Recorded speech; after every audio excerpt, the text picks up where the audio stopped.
উন্নয়নমূলক কাজের পর্যালোচনা করতে গ্রাম সভার আয়োজন করা হয়েছে। সেখানে উপস্থিত ছিলেন খয়েরপুরের বিধায়ক। খয়েরপুরের দেবরাম ঠাকুর জেবি স্কুল মাঠে পুরাতন আগরতলা ব্লকের দেবরাম ঠাকুর গ্রাম পঞ্চায়েতের উদ্যোগেই খয়েরপুর বিধানসভার অন্তর্গত দেবরাম ঠাকুর পাড়া গ্রাম পঞ্চায়েতের সমস্ত লাইন ডিপার্টমেন্টের আধিকারিক এবং পঞ্চায়েতের প্রধান উপপ্রধান সদস্যদের নিয়ে আয়োজিত এই বিশেষ গ্রাম সভাটির আয়োজন করা হয়।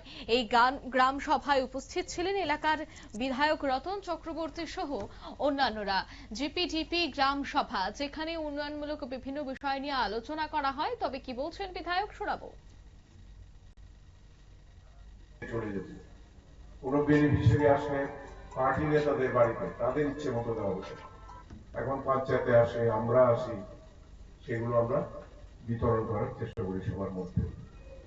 কারণ আমাদের নেতা তিনি বলেছেন সবকা সাথ সবকা বিকাশ, মানে এখানে দলমত দেখি না আমরা। কেউ যদি এই কথা বলতে পারেন যে শুধুমাত্র বিজেপি যারা করে তাদের বাড়িতে ঘর উঠেছে, তাদের ঘরে পানি জল গেছে, বা ইলেকট্রিসিটি গেছে, বা ভাতা গেছে, বা কিষাণ সম্মান নিধি গেছে, আমি তাদের সঙ্গে একমত নই। কারণ এটা মিথ্যে কথা বলা হয়।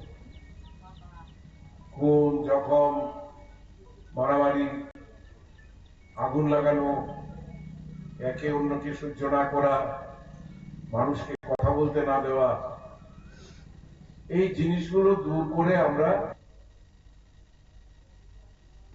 শুনলেন, অর্থাৎ একে অন্যকে দূর করা, এই জিনিসগুলিকে দূর করে প্রত্যেককে যেন উন্নয়নের ছোঁয়ায় আনা যায়, প্রত্যেককে যেন এক নজরে রাখা যায়, এক স্থানে রাখা যায়, এই বিষয়ের উপর, এই কথার উপর গুরুত্ব দিয়ে কাজ করে চলছে, সে কথাই জানালেন বিধায়ক।